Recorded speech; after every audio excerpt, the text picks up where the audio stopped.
If you spend all your time doing inventory on what you lost, you will never count up what you have left. Your future is never predicated on what you lost. It's predicated on what you have left. What you have left is enough to build something greater than where you are. And you have all the rich experiences that come through the atrocities you survived. You're stronger. You're wiser. You've proven things to yourself that you couldn't have learned any other way. That you could overcome everything that happened to you. So start looking ahead. Nobody drives forward looking in the rearview mirror. Understanding that and surging ahead with what you have been given and to appreciate time.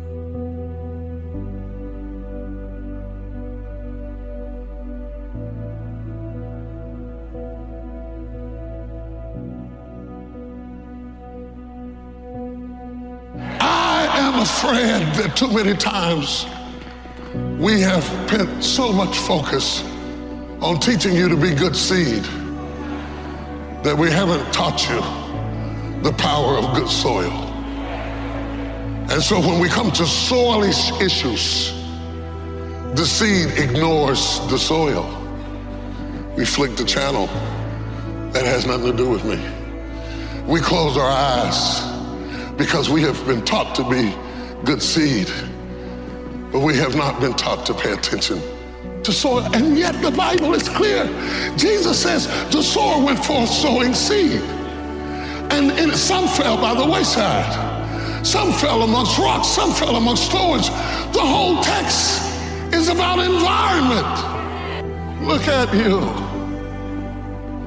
and look at your environment. Have you been positioned to flourish? Positioning has a lot to do with flourishing. To be in an environment, in a family that supports you. My sister and I were talking the other day.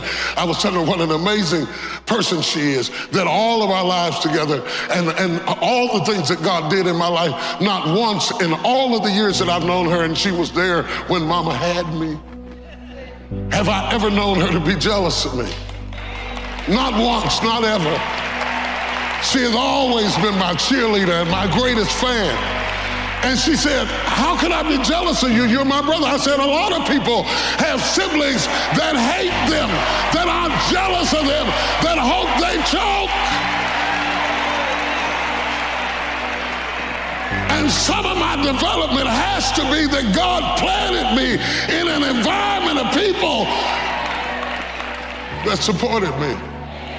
My brother, my sister, my mother, my father, they all supported me. You can have good seed, but if you've been in bad soil, people who hated you, environments that denied you, education that underserved you, communities that limited you, mentalities that poisoned you. If your soil wasn't right, it doesn't mean that you're not right, but if your soil wasn't right, it's going to affect how you root and how you grow. And you might grow a little bit. The Bible says you can grow for a while, but then the thorns will choke you out, or the rocks will not have enough soil for your roots to grow. Are you blaming God for something you ought to be blaming the soil for?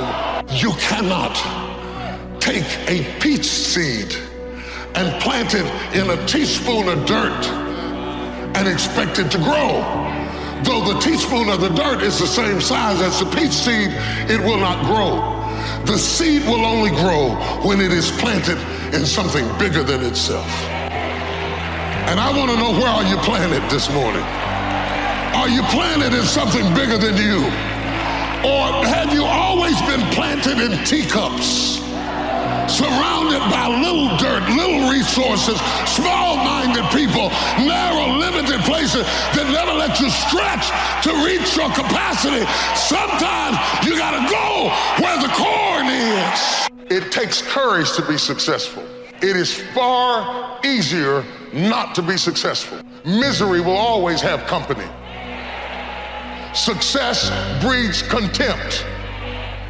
If you don't want to make waves, be mediocre. Be normal and fit in.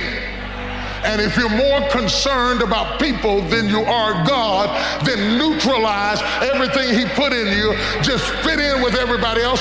Dress like them, walk like them, act like them, eat like them, go where they go, think like they think, do what they do. And once you've neutralized your uniqueness, you don't need courage. It takes courage to be different. It takes courage to go where you've never gone before. For some of you, it took courage to come to this conference. It takes courage to get you outside of the bar. It takes courage to be successful. It takes courage to win. People don't talk about people that don't win. If you win, they're going to talk about you. Do you have the courage to stand there though the storms keep raging and the people get to talking and you stand there and say, I've come too far to turn around? Touch your girlfriend and say, do you have the courage? It takes courage to be exceptional. It takes courage to be wise. It takes courage to be rich. It takes courage to be educated. It takes courage to be knowledgeable. Because the moment you do, but you don't talk like you forgot where you came from. Look at you talking. It takes courage. And I'm just wondering, in this weak, watered down, mediocre society that we live in today, in this reality TV world we live in today, I'm wondering if there's anybody left that's got the courage to say, after all I've been through and all my ancestors have been through and all my parents have been through, I didn't come through all of that just to fit in with normalcy. I have the courage to go after my dream. My challenge in our generation is that gradually, through entertainment, through television, through media, through every way possible, we are living in a generation of the dumbing down of ideas. Because we have traded effectiveness for busyness. Statistics say we are busier than any other generation we have seen in the last 300 to 400 years. We are so busy. We are busier than a one-arm wallpaper hanger. We are just as busy as we can be, and we think because we're busy, we're effective. But I want you to challenge your schedule for a minute and ask yourself, are you really being effective? Or is your life cluttered with all kinds of stuff that demands you and drains you and taxes you and stops you from being your highest and best self? And are you substituting busyness and all the chaos that goes along with busyness from being effective? Let me tell you, a bunch of scientists got together and they began to do some research, and they begin to determine that 80% of the things we do are busy things that we do in an area that is not effective, that the average person only spends 20% of their time doing the thing that they are really gifted at, created at, passionate about, excited to do, and the rest of it is all the dismal, dumb stuff that we all have to do in order to survive. Just crazy stuff that we're doing.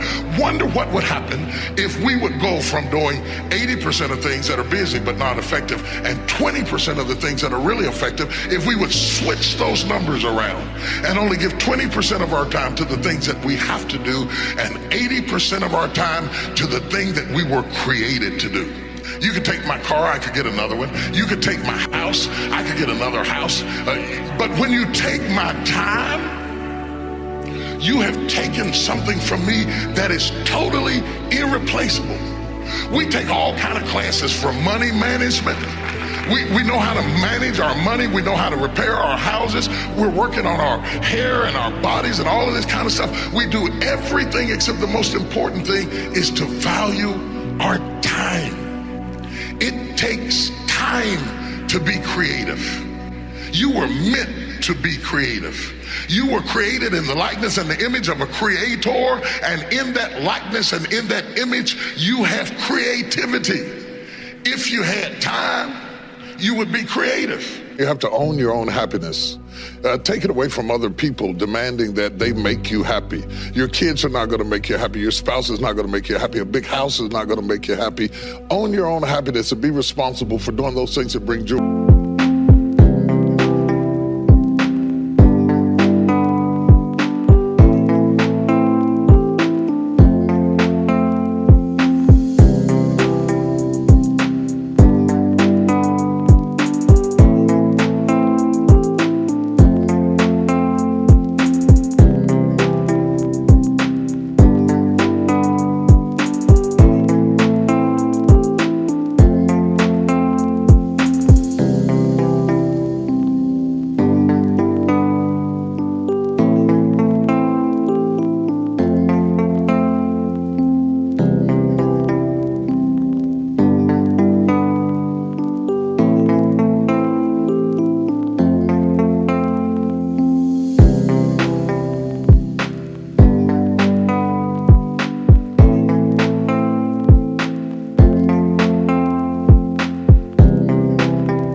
to your own heart, independently of life and people and money and all of that stuff, Right. it doesn't necessarily give you a happiness. You have to take responsibility of that peace and that joy that lives inside of your heart and not inside of your stuff.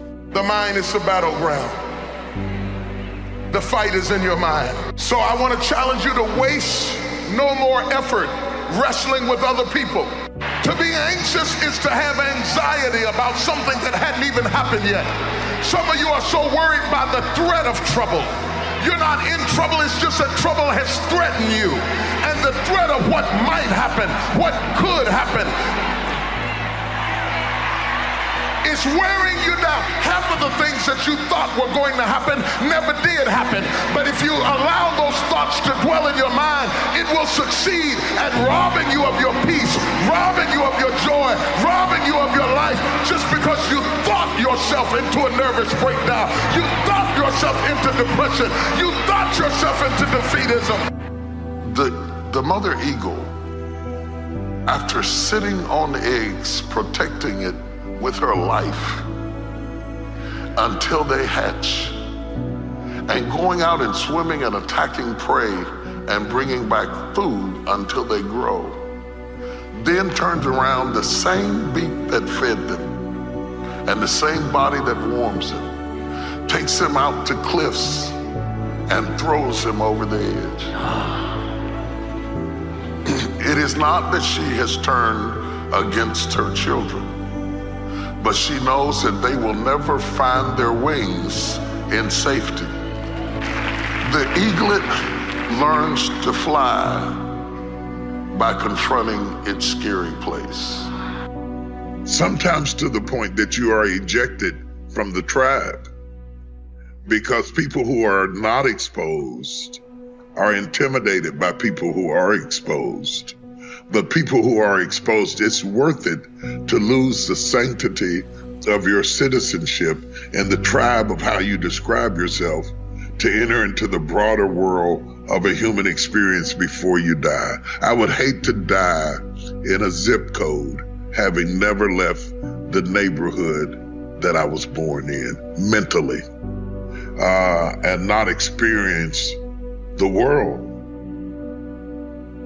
France and Ethiopia and Australia and millennials and boomers and Gen Xers. There's something to be learned, and people of faith and people not of faith.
We need to communicate to survive as a species.